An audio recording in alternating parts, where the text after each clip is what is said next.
We thank you for this beautiful day that you've given us. We'd like to thank you for bringing us all together tonight. Lord, we thank you for the many blessings you've given us on a daily basis, for the opportunity we have as a council to work alongside with our staff, our incredible staff, for the betterment of our city and the citizens for whom we serve. Lord, be with our men and women in the armed services who serve and protect our country both home and abroad. Lord, we truly thank you for the employees of St. Mary's. Keep them all safe and guide them, O Lord, as they serve our citizens. Lord, give us tonight in our business the city of St. Paul, the city of St. Mary's. May we do all that we can as leaders in our community to lead and work together for the citizens for whom we serve.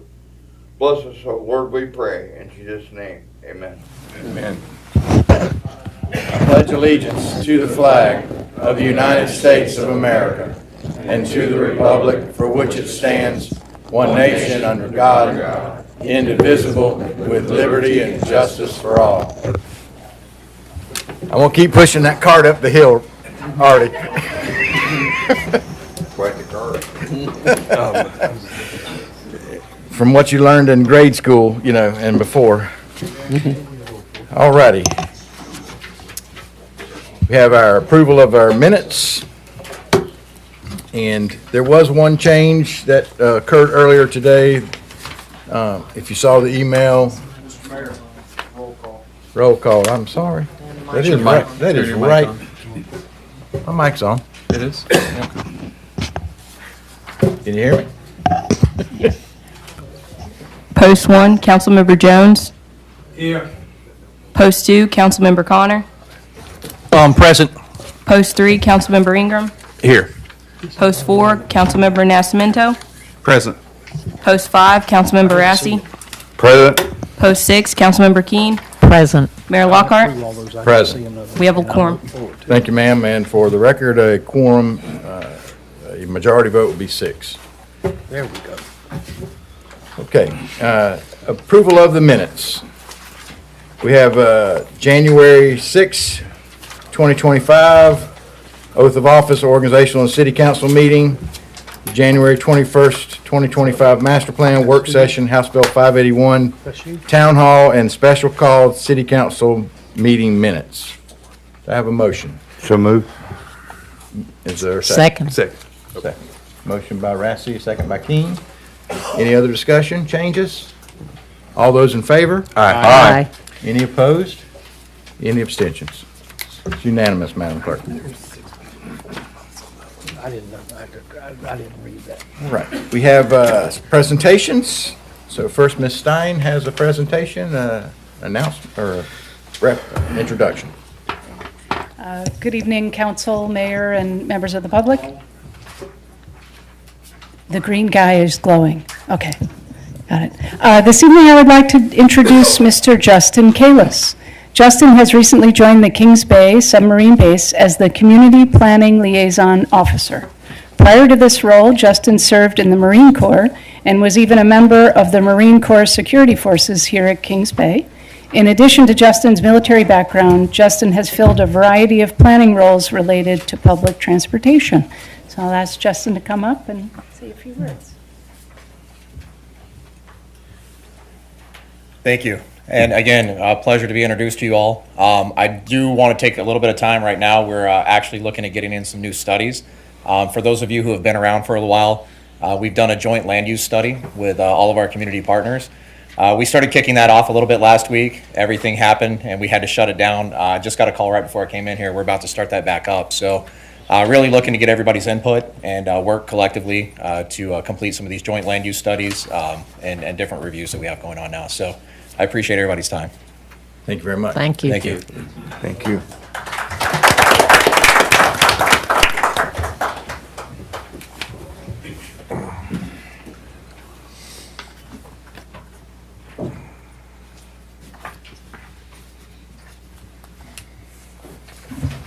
I come down here in front of everybody for this next one.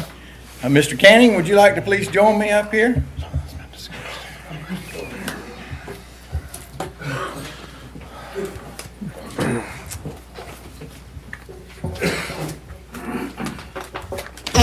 Stand right over here beside me if you don't mind. So I want to say first that Mayor Marcy actually began this process, and I am totally on board with it, but so he was unable to be here today. So I would like to read just real quickly his part of his nomination form. Mr. Canning is a principal organizer of the mobile food pantry that regularly feeds between 300 and 400 families.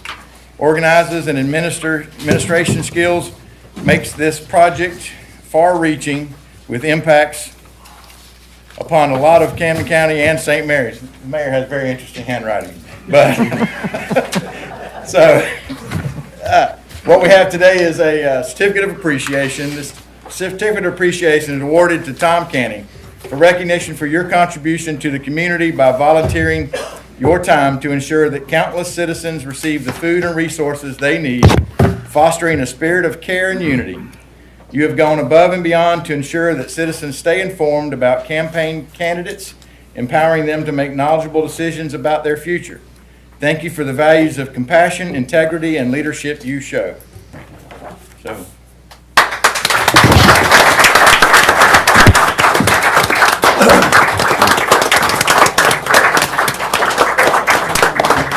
Thank you. You gonna say anything else? Just one item. I'm sure I'm sure everyone in this room recognizes when you are called out by name for doing something good, that you didn't do it by yourself.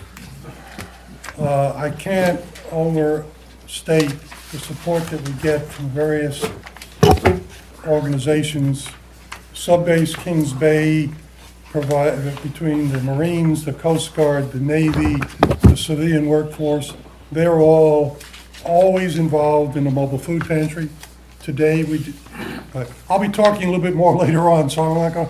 The point is that we have a very generous community, and we really have a strong volunteer workforce, and I accept this on their behalf as well. Thank you very much.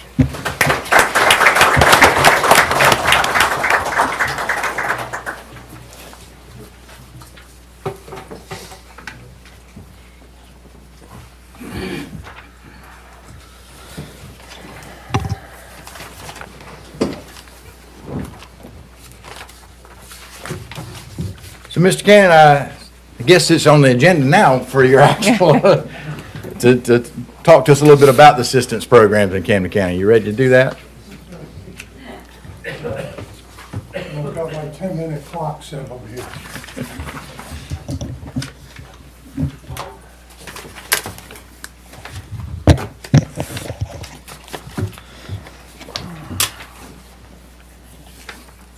I guess it'd be redundant if I introduce myself again, but once again, Tom Canning. And I've lived in St. Mary's off and on since 1978 with my family. City Council, thank you for the time allotted to speak today. Recently, I was asked by a city official if I wanted to present information regarding food and other assistance programs that exist in Camden County. Without hesitation, my answer was yes. But later, after I went to a trusted friend to ask for suggestions on how best to make good use of this opportunity, the response was, "Why do you want to do this? The local people that need assistance and those that volunteer and donate to provide the assistance are already aware." I was stopped in my tracks, didn't know how to respond. So, yes, we live in a very generous community, and the depth, scope, and reach of our local food assistance activities is responsive and, for the most part, well-known and understood.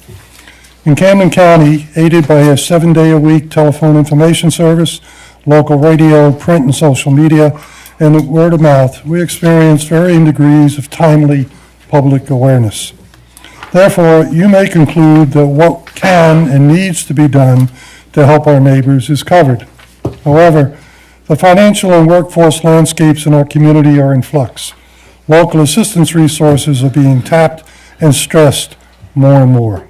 So, for those of you that are well-informed and engaged, I ask for your indulgence. For those of you interested in hearing more information, I hope you find this useful.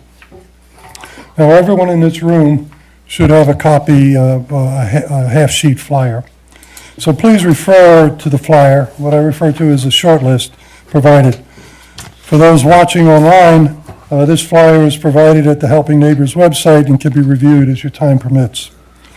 This short list provides contact and schedule information for many of the local food assistance organizations. You will also find information regarding mobile food pantries in Camden County and the Camden County K-12 Backpack Buddies program. I'll come back to Backpack Buddies in a minute because there's still a lot of people that don't know about that. Organization profiles and additional program information are provided in the Helping Neighbors website. Even though I find it necessary today to provide some numbers to define and measure the needs and results of local assistance in our community, I am sure that you will be relieved to know that I will not cite related census and organization studies and statistics, all available online. In Camden County, several hundred individuals, families, shut-ins, and those without a fixed address are served every week by local brick-and-mortar food pantries. In addition, more than 400 families are served via the Second Harvest of Coastal Georgia Mobile Food Pantry local events, and more than 130 K-12 students are provided weekend meals each school week. Individuals and groups of civilians and military volunteers from all walks of life, ages, and abilities are the engine for these activities, and generous neighbors provide the fuel. By now, you may have concluded that this is all about food assistance. You're not wrong. However, the impact and consequence of these services is far more than providing supplies for a healthy diet. Households often survive on limited budgets and are confronted with choices between paying for food and paying for other essentials. These dilemmas can put households in positions of choosing between competing necessities, including and not limited to utilities, transportation, medicine, and housing. The resultant dollar value of food assistance received helps those in need to use remaining wages and other incomes for these competing necessities. Before I open for questions, if I'm allowed, I'll emphasize that any amount of food and money donated to the organizations and programs of your choosing will be greatly appreciated and well used, and I underscore this, within Camden County. Also, volunteers to drive, deliver, and otherwise work on weekly, monthly, and or ad hoc occasions are needed by many of the organizations listed in the flyer. Please reach out and help as you can and are so inclined. I'll mention, since I made a flyer, you'll see this around on the websites, website information, contact information's on those flyers. This is what you'll see regarding the mobile food pantry, more, and I'll be glad to share that. So, is it all right if I take a couple of questions? Do you have any questions from the council? No. Is it all right if I Sure. see if, does anyone have any questions? Are you 501c3? Leave it all. Okay. I am not a 501c3. I connect the dots. My role is to make people aware of the resources available in our county and help those organizations be interactive. When I started this years ago, when there was an awful lot of silo mentality. You know, this is my group, my church, my area, and this is who we serve. We've gotten away from that quite a bit. But in answer to your question, I don't receive donations. I am not a 501c3. I help orchestrate events using available resources in our community and volunteers that I reach out to. Sir? What's your one biggest need? When it comes to food, food assistance, or just in general? Okay. I guess that was silly for me to respond that way. I think our biggest need is for you to get involved. You have to make that choice. Whether it's financial donations, I'll mention now, financial donations to food pantries. You can really leverage that dollar. I'm not exaggerating when I tell you that our food pantries pay pennies on the dollar compared to your retail prices, okay? And they do that by, primarily through working with Second Harvest of Coastal Georgia. They have an operation out of Savannah. They're nationwide, working under other umbrellas, but we have a big operation in Savannah and another one in Brunswick. And they take care of the 12 coastal communities. They literally can buy something that would cost you $2 at the grocery store for less than 20 cents. So, and they buy in bulk, and so so the other option is to donate food. Some people like to do canned drives. They like to donate food. There's nothing wrong with that. By donating money, you leverage your money. Donating food, you're going to pay retail and put it out, but they're both welcome. And lastly, volunteer your time. You don't have to volunteer. Okay, I'll shut up. Volunteer. Okay, thanks for the question. All right, thank you, Ms. Joe. Yes, ma'am.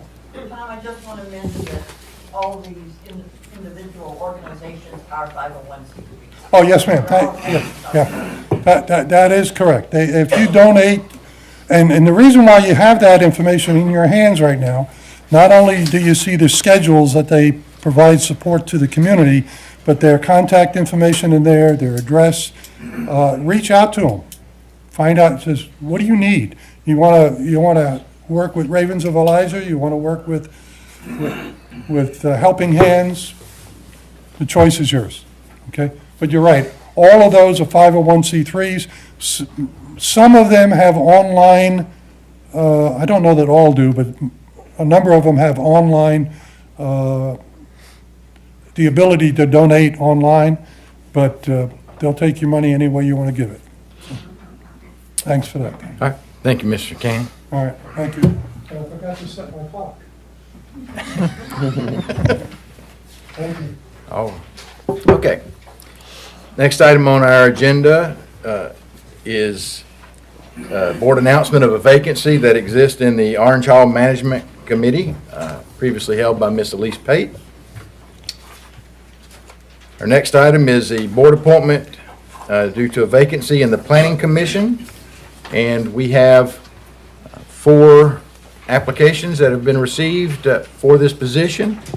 And so we'll begin with Mr. Jones. Which vote? Elaine Porosky. Okay. Mr. Connor. Elaine Porosky. Elaine Porosky. All right. Elaine Porosky. All right. Mr. Assett. Elaine Porosky. And Ms. King. Elaine Peruski. I think I did better than that. I say the ayes have it. Y'all probably said it correctly. Thank you, Ms. Borowski. She's back here. Thank you and thanks to all of those who had applied, and we hope to be able to find some other way of service for you in the near future. Our next is the board appointments.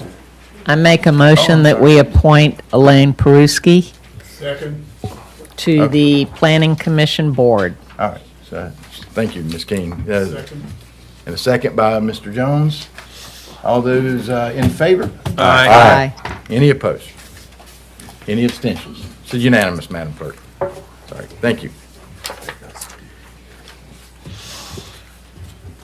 And we have next the board appointment for Tax Validation District Number 3 Advisory Board, 1 seat. I don't believe we have any applications for that position this morning. So that takes. And we also have board appointment due to term expirations. Camden County Board of Education, Sex Education Structural Review Committee. We do not have any applications at this time for that position as well, so please consider that. Our next is the Historic Preservation Commission. And we have 3 seats available due to term expirations of Kelly Knapp, Cynthia Talbot, and Celinda Perry. And we have received 3, the same 3 have applied for reappointment.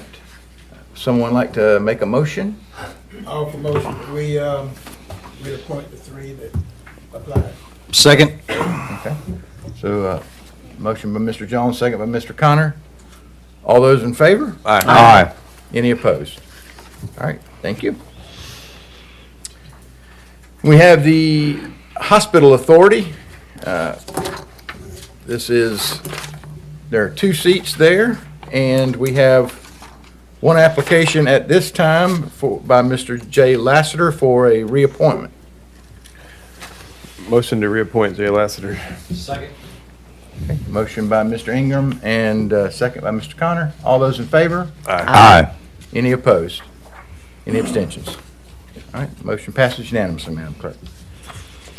All right, then we have the Oak Grove Cemetery Authority. We have Mr. Christopher Turner and Hal Weathers, and we have applications, 2 applications from these 2 gentlemen for reappointment, and those are the only 2 applications we have. I make a motion that we appoint Christopher Thurner and Hal Weathers for Second. reappointment. All right. Motion by Ms. King, second by Mr. Nascimento. All those in favor? Aye. Any opposed? All right. We have any abstentions? It's unanimous, Madam Clerk. We have a board appointment for the Southeast Georgia Consolidated Housing Authority for a term expiration from Melvin Taylor, and he has applied, the only applicant for a reappointment. Motion to reappoint Melvin Taylor. Second.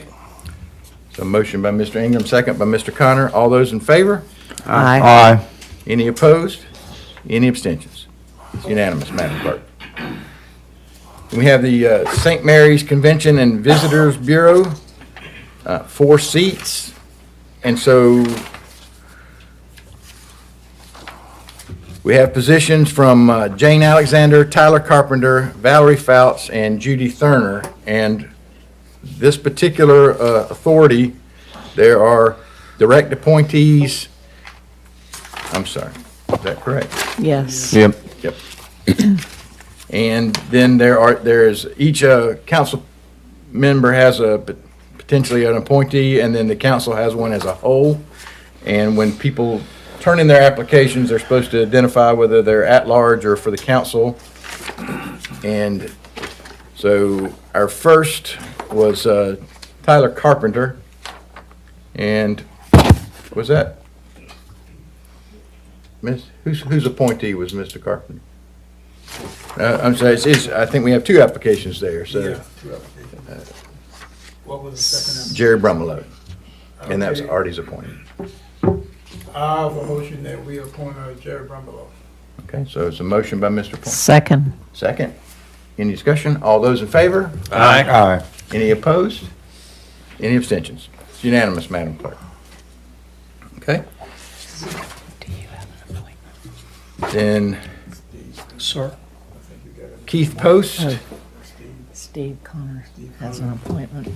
Huh? Steve has an Steve? appointment. I'm Keith Post. You want to be appointed? Yes. Yes. I didn't understand. I'm sorry. I was. Yeah, he should be. Who's appointee, do you remember? Keith Post. Yes, but who's appointee? Steve. You want to reappoint him? Yes. Yeah, I'll second that motion. Okay. Okay. There's all clarity there, so Mr. Connor's direct appointment was Mr. Post is the only applicant that was, and he is a motion to have him appointed, and Mr. Jones seconded. All those in favor? Aye. Any opposed? All right. And then that brings us to Ms. Thurner, who is the council appointee, so everyone. So someone like to make a motion? I make that motion for Judy Thurner. Mr. Rassi? Second. A second by Mr. Nascimento. All those in favor? Aye. Aye. Any opposed? Any abstentions? That's unanimous, Madam Clerk. All right. St. Mary's Library Board, we have 2 seats, and we only have one applicant at this time, and that's Miss Emily Boyle. Is there a motion? Motion to approve Miss Emily Boyle. Mr. Ingram? So, Ladies, Mr. Ingram and Mr. King, Mrs. King? Look at Mr. Jones, Mrs. King. All those in favor? Aye. Any opposed? All right, thank you. All right, next is the tree board, and we have 4 seats there. Term expirations for Jerry Brumlow, Peggy O'Kane, Miss Lynn Keene, and Ed Torgensen. And so we need 4 choices from each council member. And Mr. Jones, would you like to begin? okay, you want me to give you all 4? Yes, sir. Andrew Rose, Kathy. Herzl? Bill Tabbitt, Mhm. and Gary Ball. Okay. Mr. Connor? Andrew Gross, Kathy Herzl, Julia McCullough, and Cynthia Talbot. Okay. Mr. Ingram? Andrew Gross, Julia McCullough, Jody Nelson, and Gary Vollmer. All right. Mr. Nascimento? Andrew Gross, Julia McCullough, Jody Nelson, and Gary Vollmer. All right. Mr. Rassi? I'm mirroring what Jeremy did. All right. it Andrew easy. Gross, Yep. Julia McCullough, Yep. Jody Nelson, and Gary Vollmer. Yep. Ms. King? Andrew Gross, Kathy Herzl. Andrew Gross, Kathy Herzl, Jody Nelson, Gary Vollmer. Okay. As I have it, Madam Clerk, we have Andrew Gross, Julia McCullough, Jody Nelson, and Gary Vollmer are our new tree board members. Thank you. And brings us to reports. So we have our finance We director. need a motion. I'm sorry, yes, we do. So moved. So we have a motion to accept the slate as by Mr. Rassi, Second? second by Mr. Nascimento. All those in favor? Aye. Any opposed? Any abstentions? It's unanimous, Madam Clerk. All right, thank you. Trying to move so fast here, I forget these little steps, so. You're doing a good job. All right, thank you, Ms. Cleakin. Good evening, Mr. Mayor and Council. You have in your council packets an overview of the city's revenue and expenses through December the 31st, 2024, which is the 6th month of the fiscal year FY25. Also, you found addendums to that report in at your seats, which include balance sheets and budget adjustment report, which is budget ordinances that have been passed so far this year. All the reports are reported on a cash basis. Are there any questions? I have one question about the budget adjustments. Would we be correct in just taking, do you have a copy of that? I do not in front of me. Okay. Can I have yours and give that to Ms. Clegg? Just want to make sure I understand how to read this. Would we be correct in taking the 1.3 million for the general fund and 657,000 for that's for revenue, then under expenses, 657,000, 11,220, 33,261, 5,000, et cetera, to come up with approximately expenses around, 800,000.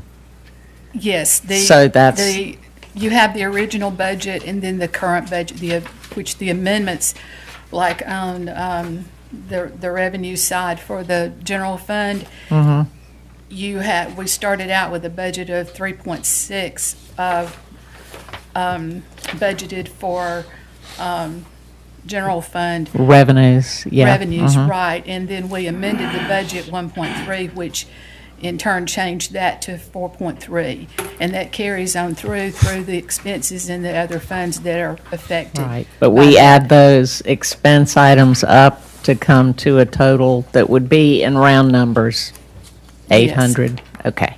Yes, All right, thank that is you. correct. Any other questions, concerns? There was one, I guess, just to the numbers in our packet, I think there's an extra digit typo on the St. Mary's Commerce Park Fund, given the balance, it says 23121,116. I think it Yeah. should just be 3,121,116. Okay. Correct. That needs to be I fixed for the will record, but- correct that. Yeah. Yeah. I was doing, never mind, I'll correct that. Thank you. All right, thank you. Okay, thank you, guys. Thank you.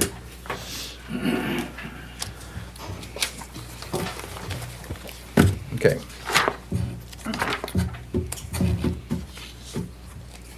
We'll set the consent agenda. We have, I'll do it next.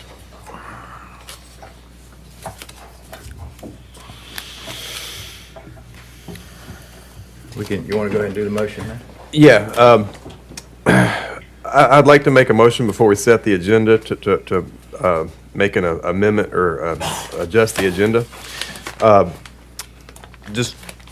We had a discussion about trying something new here, and I'd like to make a motion that we move item 10, granting audience to the public, and move it in between items 8 and 9 so that we give the audience a chance to discuss the agenda items before we approve them, so that when we set our agenda. Also, I would like to continue with the motion to remove item granting audience to the public at the end of the meeting. What we would like to do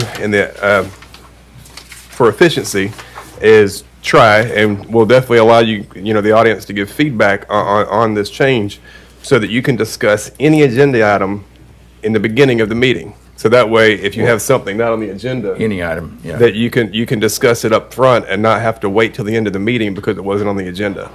Other entities do that, and we wanted to try it. So what I'm proposing is I'm making a motion to move the granting of audience to the public, number 10, in between 8 and 9, but we're also going to open that up to include any item you want to discuss up front and not have to wait till the end. Agree. Second. Second. There we go. Yeah. All right, any other discussion about this? All those in favor? Aye. Any opposed? Any abstentions? All right. And this will go on from here, from, Well, For a this trial apparently period. is set up in the city ordinance, this current flow as it is given to us.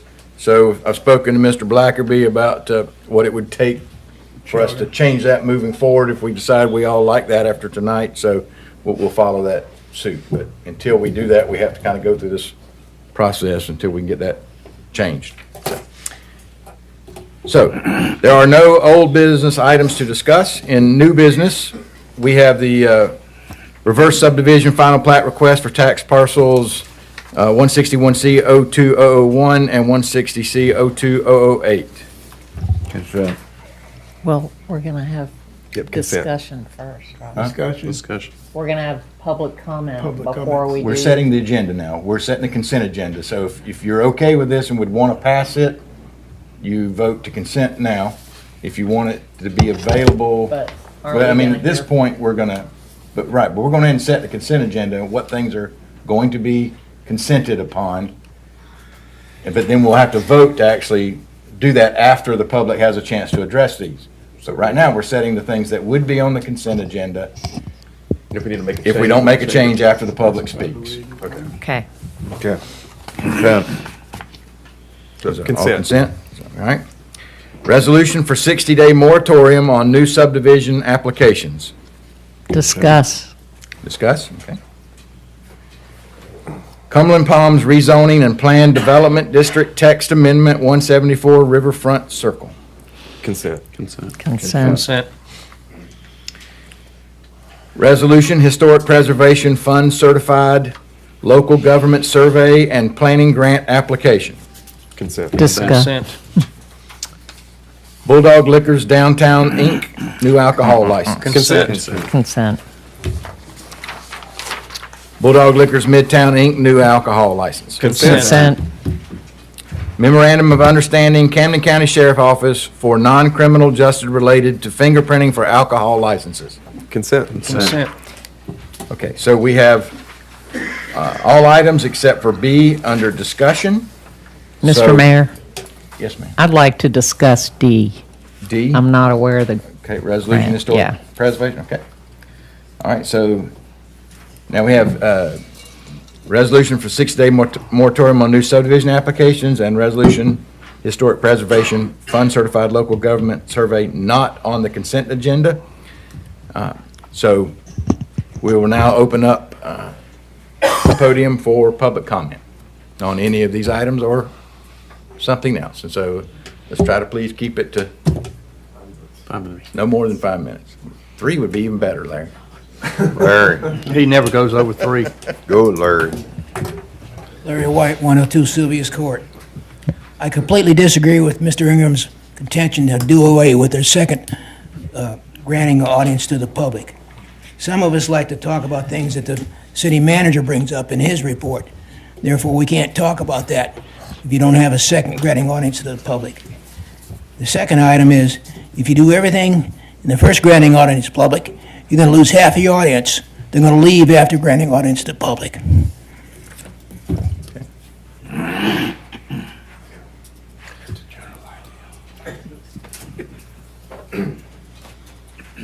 Robert Moore, 509 Westgate Circle. I'd like to thank the council mayor for opening this up. I guess I am a nerd. I'll still stay around and listen to what you do with my tax dollars.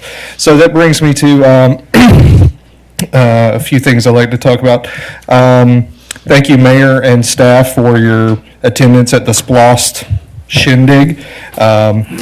So coming out of that, I remember, Mayor, we discussed a walkabout of Crooked River, and I guess as the only steady representative of the north end, I wanted to reiterate the north side of Winding Road, that drainage ditch that leads to the canal. Councilman Nascimento, you know, the new eastern area of your neighborhood that's being developed, that would, I presume, would drain into that. I have, over the years, maybe I recall incorrectly, but from my understanding, that canal requires a DNR permit to clear. I believe it's an annual permit. But whatever the periodicity is, can we not get some kind of waiver to extend that so Public Works can clear that more frequently, more freely? Councilman Rassi, my wife wanted to ask you, does she need to send the email again about our sidewalks? We don't have a whole lot of sidewalks out there, but we dang sure can't drive a golf cart down it, like, so we're not that blessed as down here. But when you do decide to walk, you got to watch for trip hazards. So sidewalks, please. Then back to ordinance. Last year, we got the revision of the leash law, loose dog ordinance, and all that. I do appreciate that was passed. However, enforcement or the awareness of the 911 dispatch. My fellow residents, I guess they're busy with raising kids and all that. Again, I wear that hat as being the one firebrand from Crooked River that'll travel down here. They'll call and they'll say, oh, we'll contact ACO. and I text them in our Facebook group and say, no, according to our city ordinance, an officer can now respond. And a lot of times the dogs of contention are known where they reside. So if the PD can follow up, I think once ticket books start flowing, magically fences get mended and leashes or lanyards or, I don't want to say chains. Sarah McLaughlin might not like that. But something will go on those dogs. Cats, well, I guess they're just going back to Egyptian times. They can run wherever they want, but they're just as frustrating to me as well. But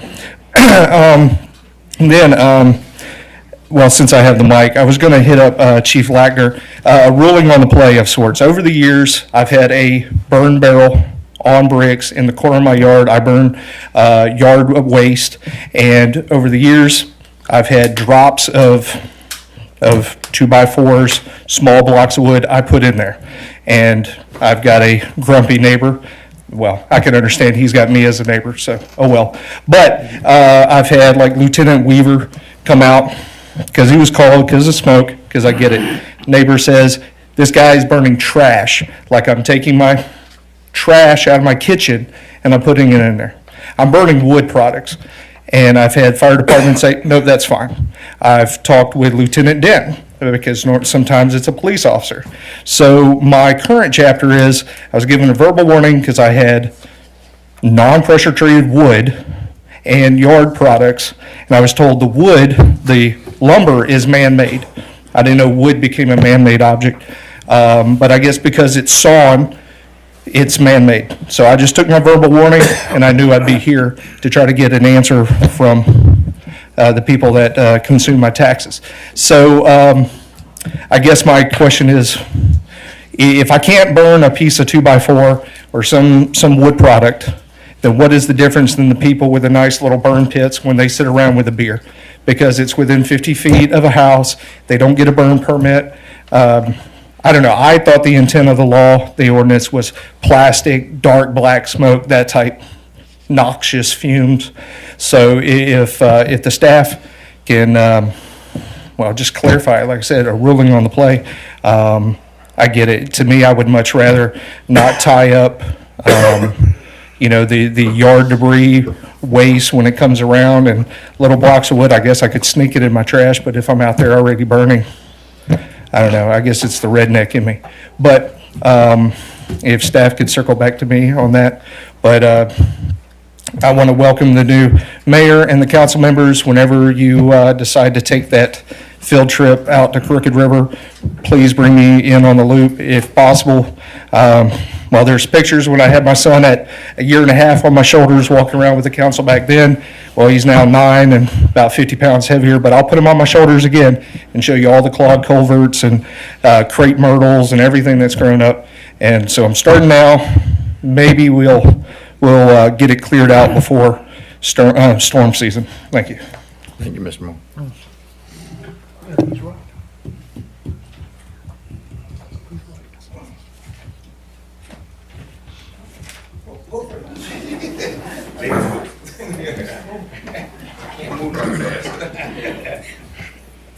Shirley Sussons, 114 Boston Court. It's been a while since I've been up here, so hello everyone. Hello. New ones and old ones. I got a couple of things I want to discuss. I like the idea of opening up the audience to speak at the end of the meeting also. You either have them at the end, because like he said, so much can be said, then after we speak, and then you don't have nothing else to say after everyone else you all have given your opinion, then it's nothing that the audience can do or come and give their opinion. So I like that really being at the end. In reference to the gentleman that said about the dogs, I got 10 cats in my backyard. And I call about them, and they can say, only thing they can do about the cats was come and get them and neuter them and bring them back to me. No, I don't want them back. It's actually, I'm serious, it's 10 every morning. And I open up the sliding door curtain. They were looking at me and I'm looking at them. It's 10 of them. So many back there, one of them, you know, we're gonna name one Mama Cat, Short Tail, and think, but I need them to go. And also, a couple of years ago, I had mentioned to the city council about the lighting in St. Mary's, the street lighting. Do you all who was there remember that? Yeah. You remember? Some of the streets is so dark in St. Mary's at night, you don't know where you are. I've been here a long time. 70 years.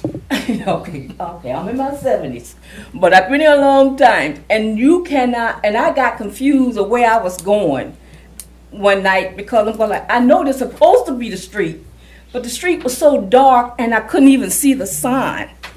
So you all really need to go back, checking in on this again, on those lights on the streets, because it's bad. Like I said before, people walk the streets at night sometimes with a flashlight because they can't see. Okay, please check that. And another thing, why is Kingsland getting all the businesses? Because you got I-95. That has a lot to do with it. Yeah, but can't you all bring some kind of business here in St. Mary's? Because Kingsland got so much business, I'm telling you, it's too much to me. It's overcrowded. They're on top of one another right now.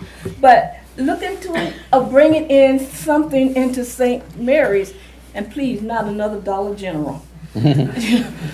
Something in the St. Mary's that can help make money, you know, or something. And if you notice, when you pass Point Peter Road, that's the road that I used to live on before there was a second Point Peter Road. From there all the way up here to the school, it's dead.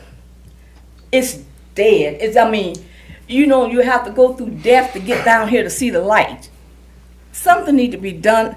That's a long stretch, you know, that is just nothing going on. And the buildings there, some of the buildings look, you know, But please look into trying to do some kind of development after you pass the railroad track and after you pass Point Peter Road, and not everything starting as you get up into the school. And it's like when you get up into the school, then St. Mary's, okay, here we in St. Mary's. You know, can y'all do something about that, okay? And I'm through. Thank you. Thank you. Thank you. Thank you. You need some help? All right now. You beat me to 816 Bird Seals, 816 Riverview Drive. I'm going to ditto with what the lady said and Mr. White said, and that of course from good old Rush Limbaugh. You know, I like the two because I think we go what they said, so I'm gonna leave it like it is. Since we changed the format, it's kind of really messed me up. There's a few things that I wanted to say since you know, we have 3 new members now on board, and there's a lot of. She mentioned, you know, we got Jacoby. Is that it? With and then there's a few, the boathouse. There are things that are going on, you know. So it would be kind of nice if he had refreshed us with what's going on. So you see, so I'm sitting up here, burning up my time. You know what I mean? Then I can kind of link in and say, hey, what about this? What about that? What about the city hall? Want me to start moving in there? You know what I mean? The youth center, senior center. You know, I'm glad it's up because I go there, I participate, and I'm glad it's up and running. I would like to know what's with the rest of the action on there. One of the things that I want to kind of put in here, come on, since we have new people,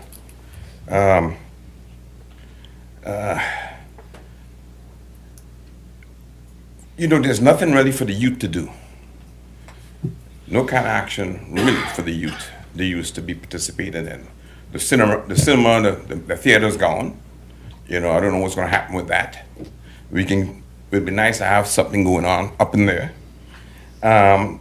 bowling alley, no bowling alley, skating ring, you know. There's so much little things that can be done that we are lacking here in St. Mary's. And I think hopefully we need to be looking at that. One of the things that I always remember Mayor Morrissey and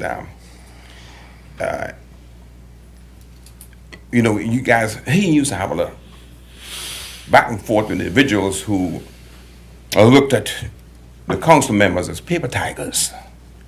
And the reason why that came up was because he was along the lines of de facto leadership. Is when someone exercises his power without the legal right to do so. You know, the good old boy system, put it that way. Bottom line, you guys are in there, and we expect you to do the vote just like how you did that. We had a conversation here at 5 o'clock. These are the things we need to have and to continue. You know what I mean? Since you're new on board, so kind of like want to open that up. And one of the things I always, you know, like to read, since we have some new people in there, is a poem by Edgar Guest. Have you earned your tomorrow? Because you guys are in that position. You wanted to be in there. So I ask you, how have you earned your tomorrow? Is anybody happier? Yes, because you passed this way? Does anyone remember that you spoke to him today? This day is almost over, and its toiling time is through. Is there anyone to utter now a kindly word of you? Do you give a cheerful greeting to the friend who came along, or a churlish sort of howdy, and then vanish in the throng? Were you selfish, pure, and simple as you rush along the way, or is someone mighty grateful for a deed you did today? Can you say tonight, in pardon with the day that's slipping fast, that you helped a single brother of the many that you passed? Is a single heart rejoicing over what you did or said? Does a man whose hope will fade now with courage look ahead? Did you waste the day or lose it? Was it well sorely spent? Did you leave a trail of kindness or a scar of discontent? As you close your eye in slumber, do you think that God would say, you have earned one more tomorrow by the work you did today? Thank you. Thank you, Mr. Thank you.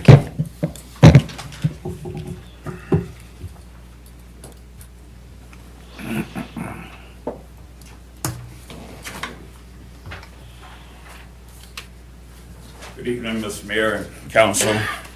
My name is Reverend Wilson. First name John. Spelling is J as in James, U as in uniform, A as in Alpha, N as in November, C as in Charlie, E as in Echo. John Wilson. I'm a resident at 818 Mission Trace Drive here in St. Mary's. And I'm here tonight to inquire with regards to some road repairs. I have a refurbished crater in front of my house that we've been babysitting it for a good little while now, for couple of years, and just want to see if we can get. I've been there. This past September was 20 years that I built my house there, and the roads, nothing has been done to them since I've been there. I've been there since 2004, and it would be greatly appreciated if we could get some resurfacing of the road done. They added the latest addition to the subdivision last year, and that it didn't help matters any. You know, I'm dreading the proposal that they have, but that's another show. If there's any consideration to be taken, they will probably come up later as well, but we have people walking day and night. There's no sidewalks. Lighting is limited, but, you know, efficient and sufficeable for now. And we would like to see if there's anything that can be done with regards to that as soon as possible. As well, I have also done some research at I used to be a purchasing agent with the county, with the road department, and did some referencing on the solar charge speed detection. I'm willing to implement, give authorization if I can't put one there myself, if you need cities to come in and do it or whatever. Non-photogenic, just a regular something that catches it, like the one they put out at school. When that speed limit jumps up, as soon as you turn the corner, it gets your attention. Yeah, they don't know if it's being photographed or not, unless it's publicly acknowledged, but it is something to get the attention of the Mission Trace 500 is what I call it, right there in front of my house. I sympathize with the guy from the Ravens of Elijah because I hear him every night when he comes in, as well as every morning 4 days when he goes out. I can tell you every time FedEx or UPS comes by, and Amazon is ringing in, chiming in pretty good as well every time they hit those craters out front. I've had to go out and clear the rocks and debris from as far as the inside between my mailbox and my vehicle that's parked on my Circle Drive out there. So if there's something we can do about the road conditioning out, it would be greatly appreciated. I'm initiating this off and I yield my time. Thank you. Mr. Wilson, what was the street name?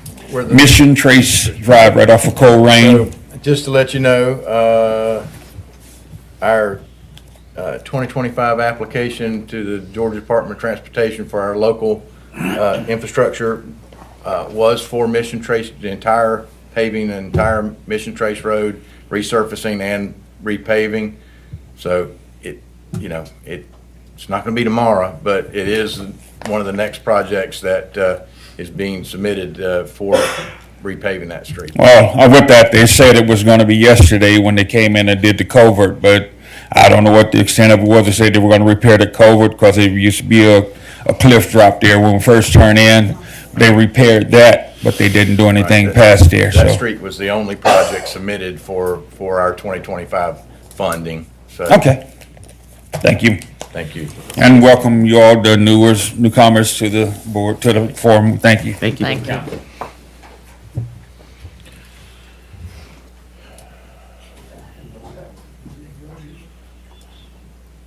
Hi there. It's my first time, so I'm probably going to be very shaky. My name is Leanne Devaney. I live at 1378 Yoa Place in Mission Trace subdivision. Few things. First of all, the drainage ditch behind my home and my neighbor's home and one other home was filled in when the properties behind us were built. So there's no drainage. And the guy next door gets water up to here. And he pumps, and he pumps, and he pumps. Now, it can cost us money to have to put in a French drain, but the fact of the matter is nobody caught that this drainage ditch was being filled in.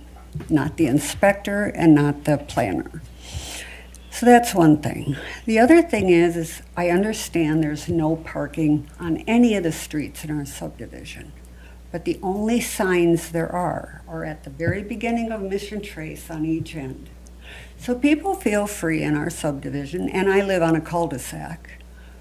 They feel free to park on the street. They've been warned, they've been given little orange stickers, but after a day or two, they're like, what the hell, I'm gonna go back and park where I wanna park.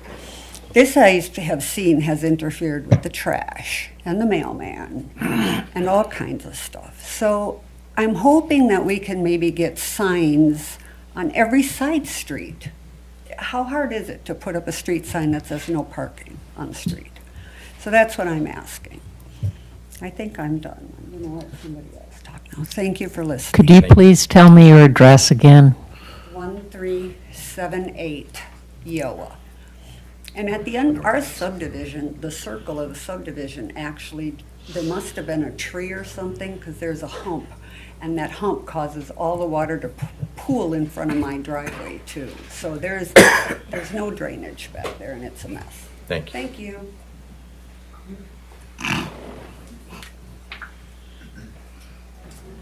Chris Walker, 1356 Yoa Place.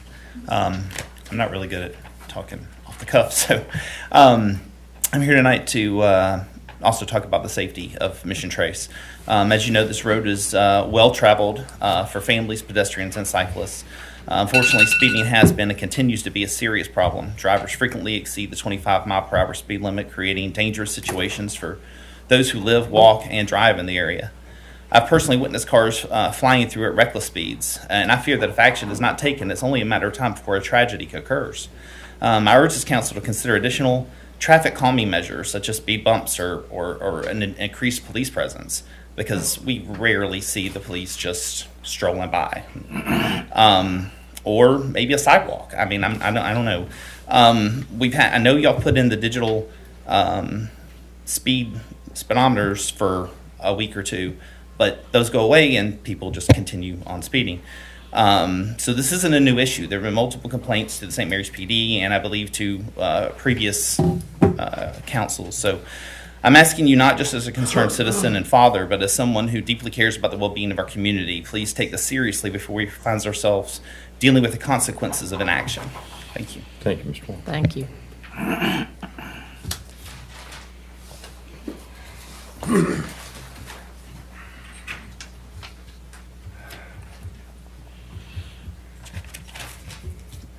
Good evening, Mayor, Council. Please excuse me, I'll be reading from some notes. Thank you for your opportunity to Name speak. and address, please. Oh, I'm sorry, Dave Carroll, Carroll, 833 Mission Trace.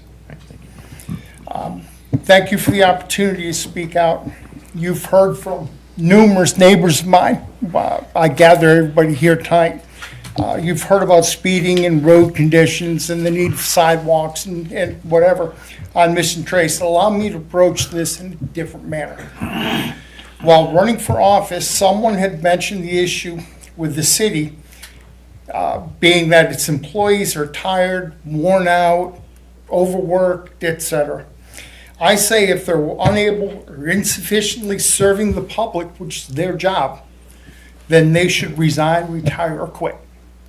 If they cannot do their job properly, they do not belong in that office. The people of St. Mary's suffer. Excuse me. On December 12th, I identified a problem with speeding and offered a solution. I sent an email to all 7 people sitting up here on the dais and received 1 response, which I think to be very, very poor. And this just leads into my, if you can't do the job, then you shouldn't be in the position. Even an acknowledgement, thank you for your input, would have sufficed. I got nothing except from 1 person. My solution would cost the city $0 while I bought speed diminishing objects. Talking with various members of Public Works, speed bumps were not applicable because of emergency vehicles going down Mission Trace. Speed tables, on the other hand, are permissible. I researched, I'm willing to buy 3 speed tables for $2,000, $600 a piece, if Public Works can install them. Mission Trace is going to be repaved. This is a perfect time to put out speed mitigating devices. On my side of Mission Trace, and I live very close to Coleraine, there's 11 houses. Of those 11 houses, 10 neighbors agreed speed mitigation devices are needed and they are willing to put them in front of their house. This is a serious problem. People on City Council, and please excuse me, Councilwoman Keene, Councilman Nascimento, you guys are new, I understand that. Everybody else. I brought this up, I think my 5th time in front of the council, bringing up speeding. It continues to be a problem. We've had the digital marker out front, which was mentioned. It was noted 400 cars passed through that meter every day. 25% were speeding. There's a serious problem. I brought this up, nothing was done. No police presence. Sure, police may drive down the street, people see the police, they stop doing something wrong. That's not solving anything. There's a spot between 839 and 845 where a police car can set up a radar trap. It's a little side street, it's open for public access. Policemen can sit there with a radar and shoot speeders. Okay? Again, I am willing to buy 3 speed tables and put them up on my side because the other side, Mission Trace, I don't hear a peep from them. So, Again, we talked about the no parking alongside the road. Police, I have called police on numerous occasions about people parking on the street, and I get no response from police. I'm sorry, there's signs saying no parking. People are breaking the rules, the laws, or whatever it may be. The police will not do anything about it. It may be minor to them, but it's a major traffic hazard. Mission Trace is not all that wide. A member of Public Works witnessed speeding and told me Bobby Marr would be notified. Only two outcomes are possible. Either Bobby was notified and did nothing, or the PW member failed to pass the information along to Bobby. It's the only two things could have happened. Nothing happened. That leads me to believe Public Works does not care about the problem. I have zero confidence that Public Works is there to satisfy, to serve the public. You know, I'm sure there's probably 50% of people back here that feel the same. This is not my first time in front of this council. I'm almost certain it will not be my last. Someone has to ensure the city is doing its job. If it is not you, the mayor, or the council, it might as well be me. And I'm willing to step up and monitor the situation along Mission Trace. I've heard for years. Public Works has told me, it's on the docket, it's on the docket, it's on the docket. I don't believe it. Not until shovels hit the ground will I believe Mission Trace is going to be repaired. Sorry. So I will follow up with this next month. Don't be surprised if you see me in front of you guys again, complaining about speeders. I've actually had somebody threaten me with a gun. I told him to slow down. And he told me, what if I had a gun? You'd be dead right now. It's not my job to stop speeders. Police aren't doing it. Council isn't doing it. Mr. Mayor, you're not, well, you're new, but you're not doing it. Somebody's got to do it.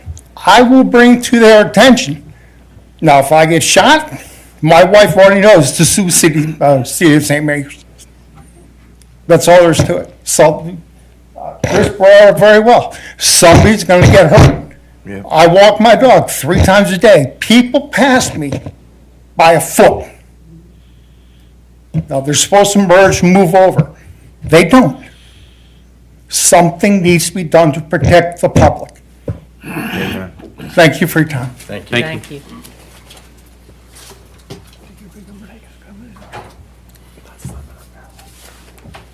Okay. Thank y'all. Okay. Christine Adamo, 901 Ann, St. Mary's. I would like to ask the council and the city manager to really consider what you've heard from the taxpayers tonight. And I'd like for you to think about what happens to that information after somebody stands up here with their nerves trying to help you understand that they have a problem. I'll give you a good example. Tennis courts. I think we had 2 council meetings where tennis courts came up and one taxpayer was really frantic, wanted to get it done. What happened? We don't know. She doesn't know. She has had multiple kind of circuitous conversations. I was at a council meeting when both of those issues of Mission Trace were brought up 8 months ago. Same issues. Nothing's happened. I think the problem is that when we give you a problem that has been supported by clarity and evidence, there's no system in place for actually following through until the problem is corrected. It somehow falls down. And that's an operating issue. That's city management. Now, I'm not sure how this council relates to city management, but there has to be some system in place that all of the problems which are legitimately documented and are of safety concerns never stop being talked about until they're fixed. And there has to be an accountability. One person has to dog it until it's done. And if it takes 8 months, so be it. But let the people with the problem know it's going to take 8 months, so they don't come back next council meeting with the same upset. It's an operating issue in the way we manage problems in this city. And we have a city manager who is the chief operating officer, held accountable by the council, who is accountable to the taxpayer. So that list of items can be systemized and stay on a list until they're corrected. Assign a point person to keep in communication with the individual in the neighborhood who brought it to our attention, so they can broadcast and communicate in the neighborhood. Communication can be affected through our citizens, but the operations and the correction of the problem is a city management issue. And that has to be attended to. Thank you. Thank you.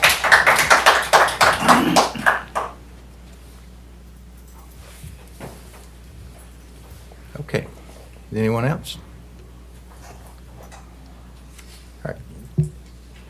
It takes us back to approval of the agenda. Do we have a motion to accept the consent agenda? So moved. Second. Okay, by Mr. Rassi and Mrs. King. All those in favor? Aye. Any opposed? Any abstentions? Madam Clerk, that's unanimous. So our first item for discussion is item B, the resolution for a 60-day moratorium on new subdivision applications. Ms. Stein? Good evening, Mayor and Council, members of the public. So before you this evening is a request to review and approve a resolution to adopt a 60-day moratorium on any new major subdivision applications. So the reason that I'm asking for this is the Planning Commission is knee-deep in the process of rewriting our subdivision ordinance. So for those of you that need a refresher on the process, any division of land that will result in 6 or more lots is a major subdivision. So this doesn't apply to a reverse subdivision, which is a merger of 2 lots. This is anything 6 or more, which would be a major subdivision, which goes through a process of a preliminary plat application. And then if that passes before the Planning Commission, then there's a large amount of engineering that goes behind getting the water and sewer and roadways and utilities. And then the developer will come back with a final plat application that goes before both the Planning Commission and the Council. For a variety of reasons, the Planning Commission has opted to rewrite the subdivision ordinance. One of the biggest things being that we are, the commission, and I think residents, and also I've heard from council members, are looking for a higher quality of residential development that has usable open space, that has both passive and active recreation spaces, that has amenities. Our current subdivision ordinance offers very little guidance to developers about what we're looking for. So we have a working session before the Planning Commission at 4 p.m. next Tuesday, February 11th, before their regular meeting, to discuss this subdivision rewrite. The 60-day moratorium, if you should choose to adopt it, will bring us to April 3rd. And by that time, I am confident that we can get an application before the Planning Commission at their March meeting, and then that will come to you at your second meeting in March. One of the things that we're also doing in this is we are doing a little bit of a swap, proposing a swap that I think developers, those that I've talked to, really appreciate. We are going to require on the front end, before all the engineering and work is done and bringing on a surveyor, a conceptual site plan. This is a pretty low lift. This would be prior to a preliminary plat application. At that point in time, the Planning Commission gets to have the conversation about open space, parking, design, amenities, all sorts of things, trails. And then if the developer is willing and the commission passes it, they move to preliminary plat. And then the final plat would only go to council. So that actually relieves the developers a little bit who are concerned that their final plat, after they've done all their engineering work, might get held up at the Planning Commission. Any questions? Thank you. Sure. Thank you. Have a motion to approve the resolution? So moved. Second. Mr. Rassi and Ms. King. Any discussion? All in favor? Aye. Any opposed? Any abstentions? That's unanimous, Madam Clerk. All right, we have item D, the resolution for Historic Preservation Fund Certified Local Government Survey and Planning Grant Applications. Great, thank you. Before you this evening is a request to approve the submission of an application to the 2025 Historic Preservation Fund for certified local governments, which we are one, to do a survey and planning grant. It's the reason that we're putting this together is the Historic Preservation Commission, which is now a robust, fully appointed, positioned, staffed commission. We're working with a set of design guidelines, which are from 1986. So we're hoping that this grant, what we've submitted, or we will submit, no, we already submitted, it was due February 1st, for $24,000, in which the city will be matching a considerable amount of that just in time. My time, staff's time, the Historic Preservation Commissioner's time. So I think the money match that the city would need to offer is about $1,000 if we were to be awarded the grant. So again, this is to rewrite our historic district design guidelines. I do anticipate within the next couple of years, we're going to get a few brand new builds in the historic district, and we want to be well prepared to have constructive dialogues about what that looks like. So that's that grant. Any questions? Thank you. Thank you. All right, motion to approve. So moved. Jeremy, is there a second? Second. Second by Mr. Ingram. Any discussion? All those in favor? Aye. Any opposed? Any abstentions? Madam Clerk, that's unanimous.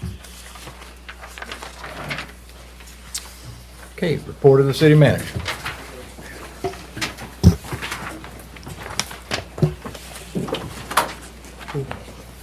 Good evening, Mayor and Council and citizens. Public Works update, Senior Center parking lot bids are due to open on February the 11th. The Aquatic Center bids are due to open on February 7th. The mowing bids were received on January 21st and are being reviewed by our city attorney. We have 2 proposals have been received for the drainage study of the Crooked River Plantation subdivision. FYI, the aluminum handrail on Wheeler Street boat ramp was hit and broken off. Repairs are being made just as quick as possible. LMIG 25 application with GDOT has been submitted. Portion of Mission Trace Drive. They're also continuing to work the backlog of irrigation meter requests now that inventory has been replenished due to supply chains issues. LAP application is under review by GDOT District 5 prior to formal submission to GDOT headquarters. That is a requirement when it comes to our LMIG grants that we have that certification. Orange Hall, the Garden Club is planting azaleas along the south border of the property between Orange Hall and Church.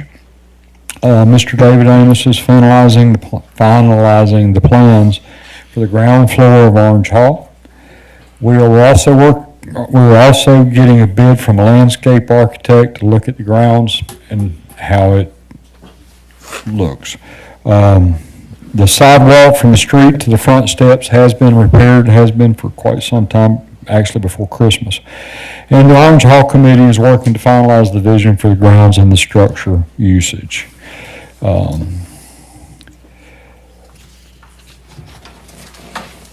Regarding the Georgia Outdoor Stewardship Program, Public Works is setting meetings with regulatory personnel to start the permitting process for that project.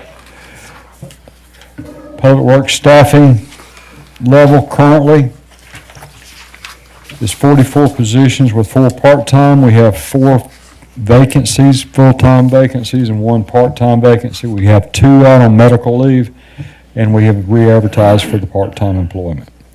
And the full-time is also still being advertised. IT is working on grant opportunities with grant writer, NEOS, and vendors. They're also beginning the IT roadmap for the city with NEOS. This will take some time to develop, but will serve as a guide as we move forward. In our finance department, a reminder that property tax bills are due on February 10th, which is 1 week from today. We have 2 more public hearings on House Bill 581 where citizens can come voice their concerns. The next hearings will be held on February 12th at 4 and another on February 8th at 6 p.m. And we'll be scheduling a special called council meeting following the February 8th meeting where council will make a decision.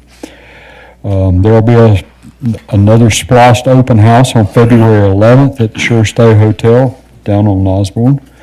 From 5 o'clock to 7:30. The public is invited to come learn and ask questions regarding the SPLOS sales tax, excuse me. There will also be another one that will be held, and I don't have that date in front of me right now, but that will be in Woodbine.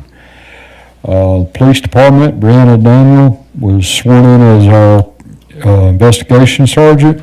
The K-9 unit and gracious donations of Griffin Lumber and Lowe's has been developing a K-9 training facility in the back of our parking lot. This will be used to train our current K-9s and any future K-9 units.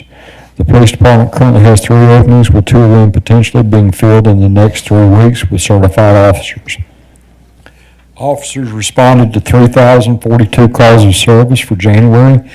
1,065 of those were security checks, 302 were traffic stops, 57 arrests, 20 of those charges were drug-related arrests, 1 incident of burglary, and 8 DUI arrests.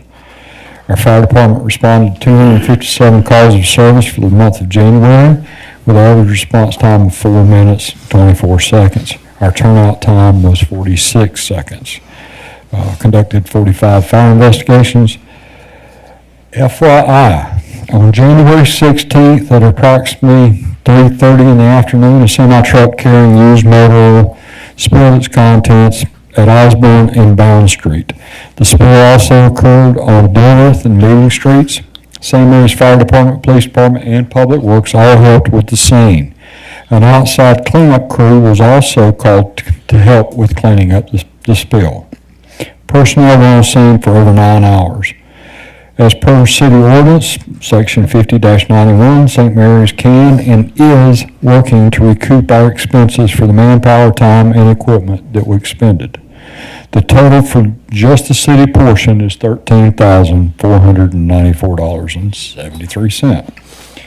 Building department had 319 inspections, 55 E&S inspections, 13 COs.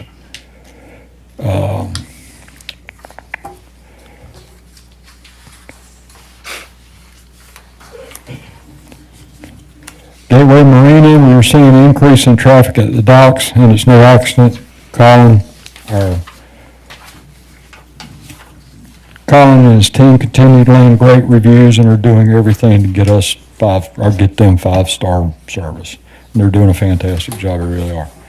Aquatic Park, we're about to start repairs on the internal plumbing. We're out to bid and we'll be deciding on a vendor in another week. The team is excited about the upcoming season. We'll begin selection of this season lifeguards and guest services workers soon. So folks, if you've got a teenage youth at home and needing a job for the summer, please stay tuned to our Facebook and our website for those that we'll be posting very quickly. Mayor and council, that completes my report for this evening. If you have any questions.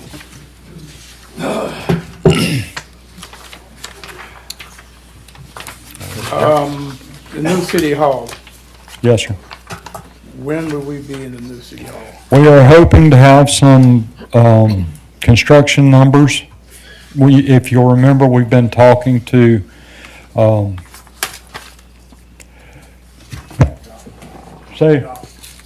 Jock, I'm sorry. It's a company that's gone through the Department of Administrative Services on bidding for the state.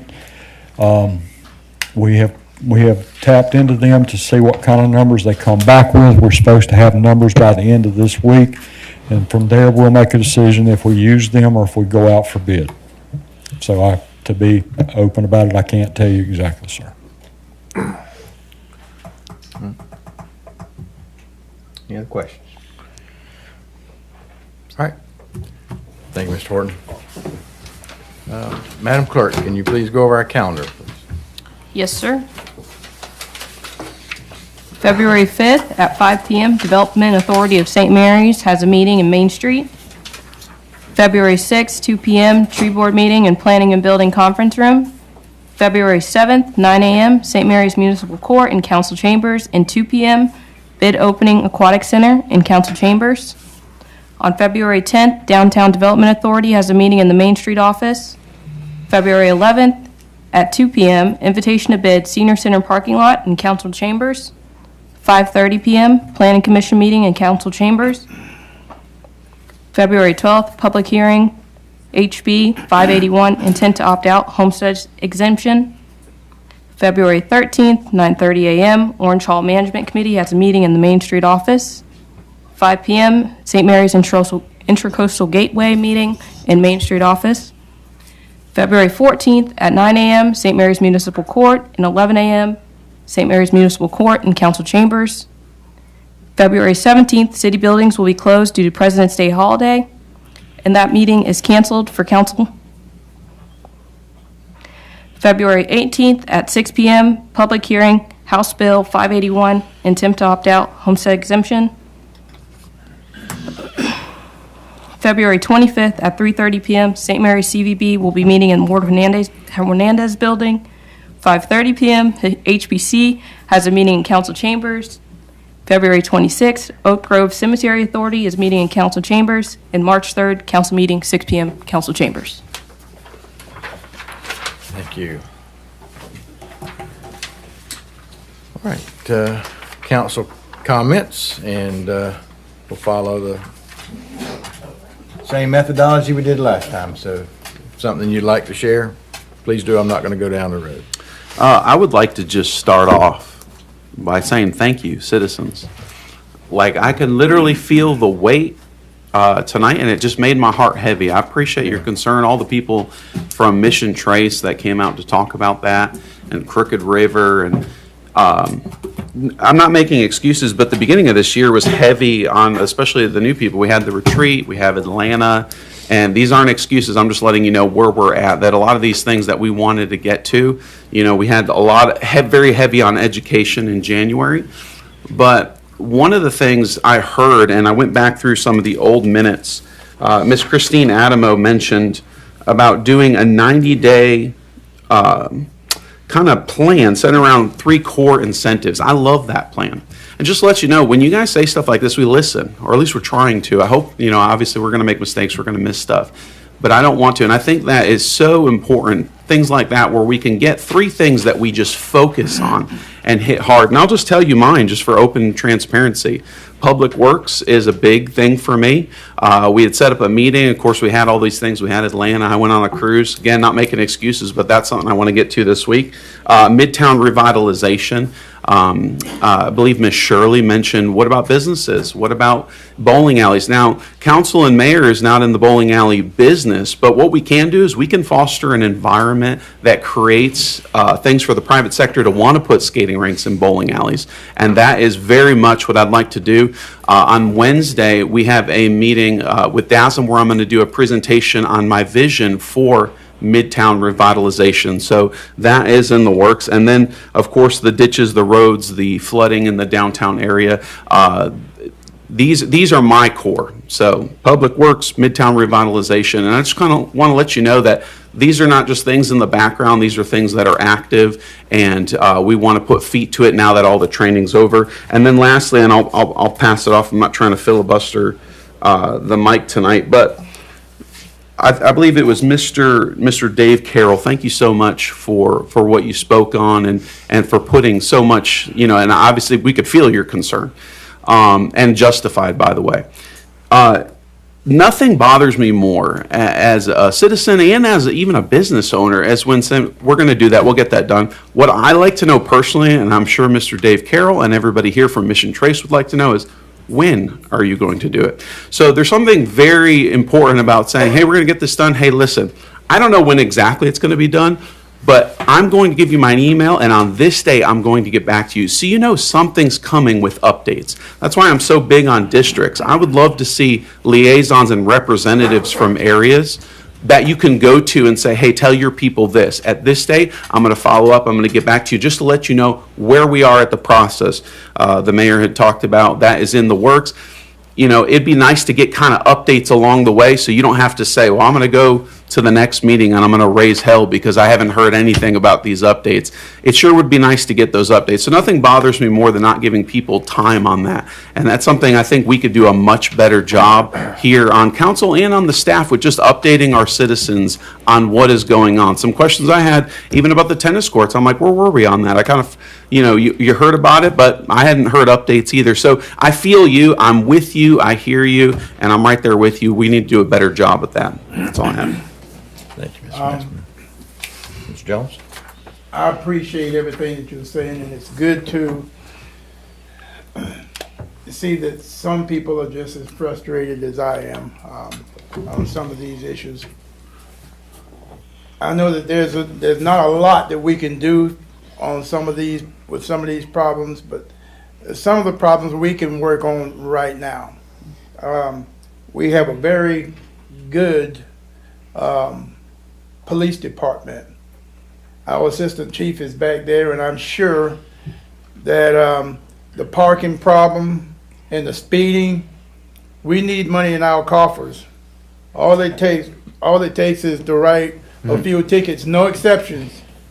Even if I'm speeding, write me out a ticket and let me come and pay the city of St. Mary's. 70% of the problems are usually created by about 4% of the people. And once you get them under control, everything else will work themselves out.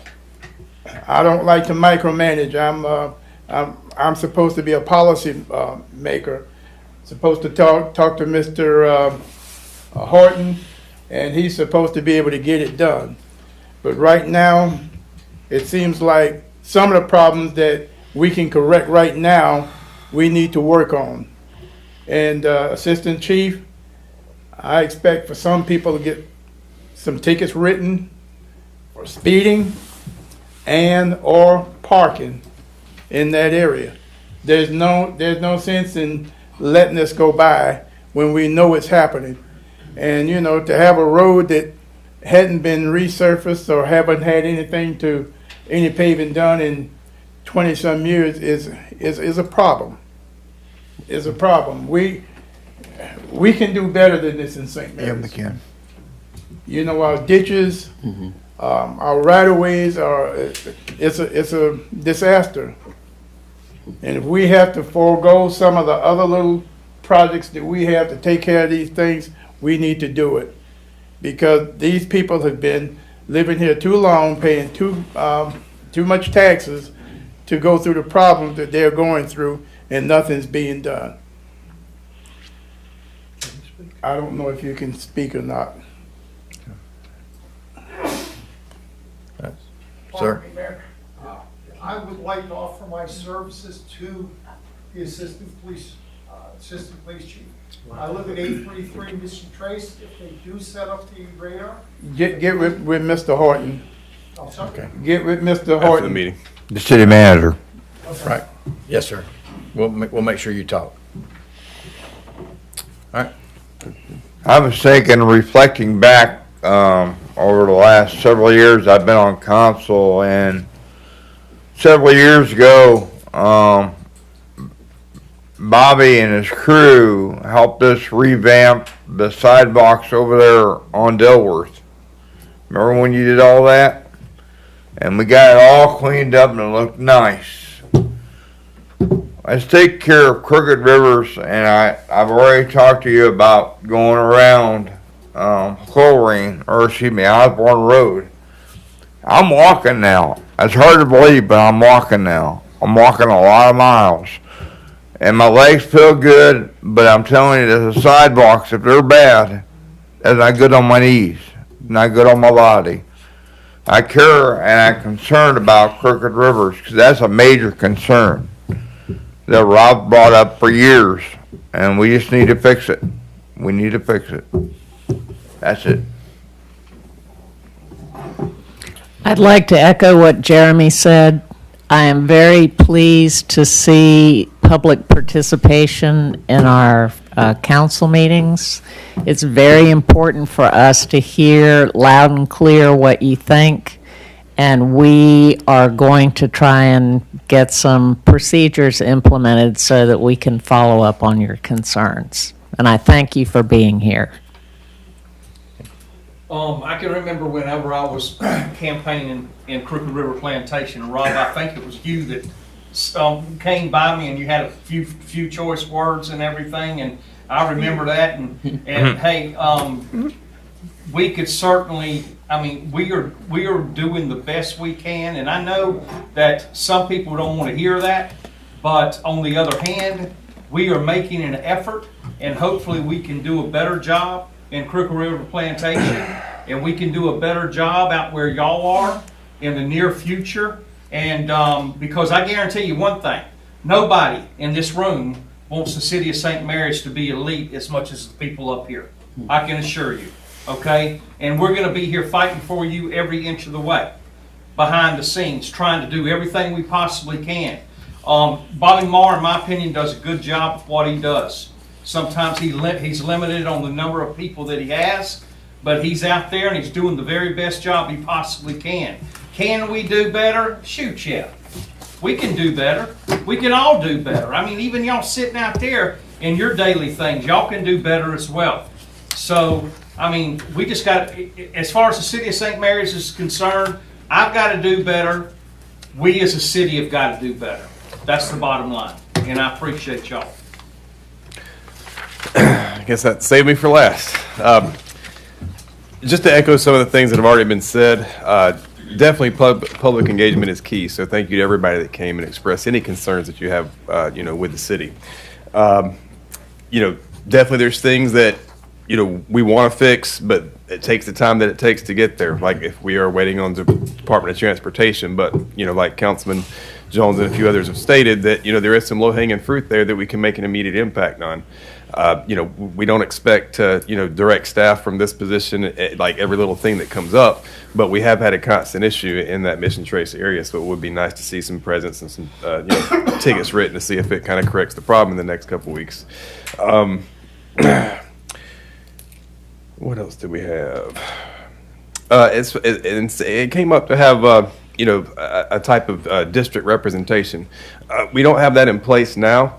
And I know that we'll weigh the pros and cons of making a change there, but something we did discuss at the city retreat was possibly a type of restructure of public works where we do create a type of district position where we have a city employee dedicated to, whatever we come up with an equitable distribution of the streets and population and homes in St. Mary's, where we have maybe 5 positions where we have kind of a district supervisor.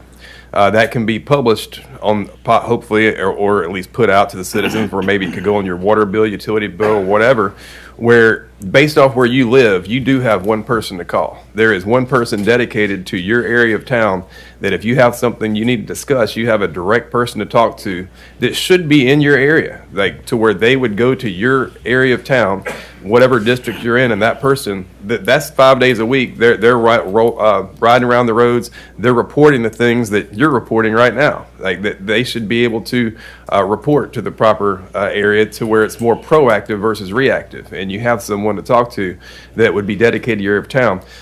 And then when they have days where they do have like the rover crews of what just the verbiage that was used, where you have your mowing and ditch digging or whatever the case may be, where they would rotate. So it's up to the district supervisor the days they have the heavy lifting crew to put them in the areas of needs for that area, be it ditches, the roadways that need mowed, and whatever heavy lifting. But they're also going to be working. If there's something small they can do on their own, that person that's in your area 5 days a week, and they're answering the phones for you and identifying things in your area ahead of time. So again, it's a little more proactive than reactive. Hopefully we can make something like that happen. I think that would be a good benefit to the city services as far as staying on top of things and being proactive to correct some of the issues around town as far as the maintenance goes. I mean, that's the end goal. We all want it to be better.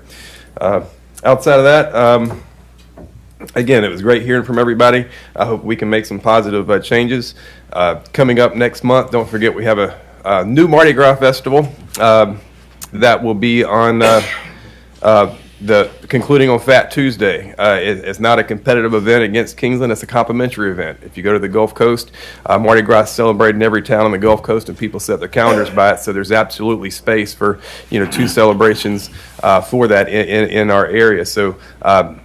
Man, it'll be the last Sunday of the month. I don't have the date sitting in front of me, but the last Sunday of the month will be a family day in the park, a Mardi Gras family day with entertainment for the kids, live entertainment, some music, local bands.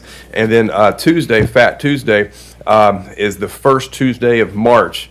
And that will be a night parade, something we don't have currently, a night parade.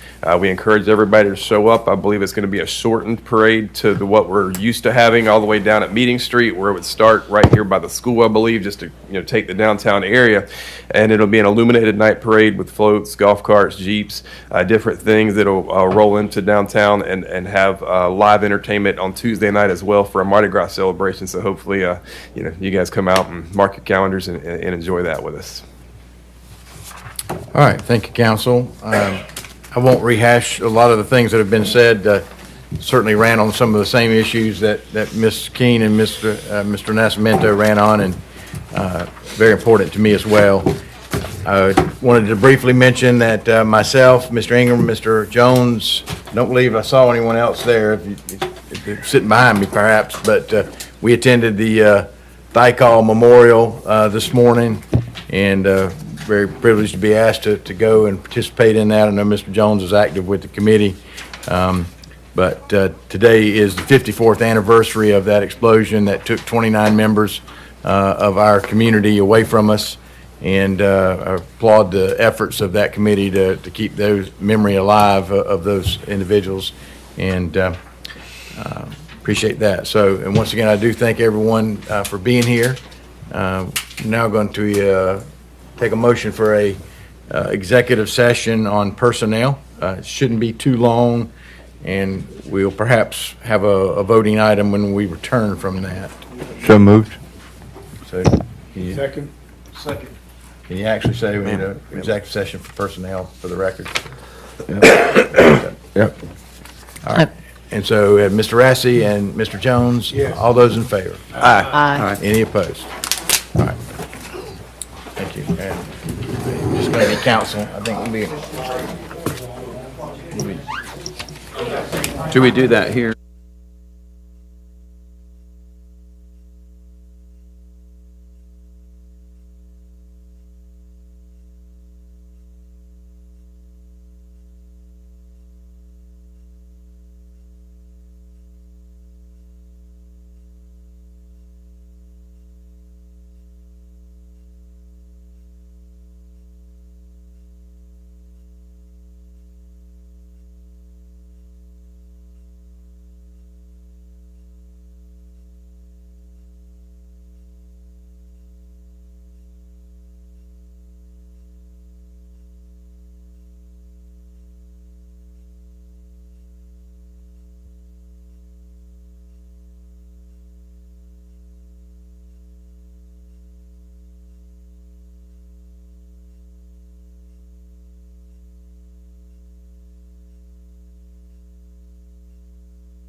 I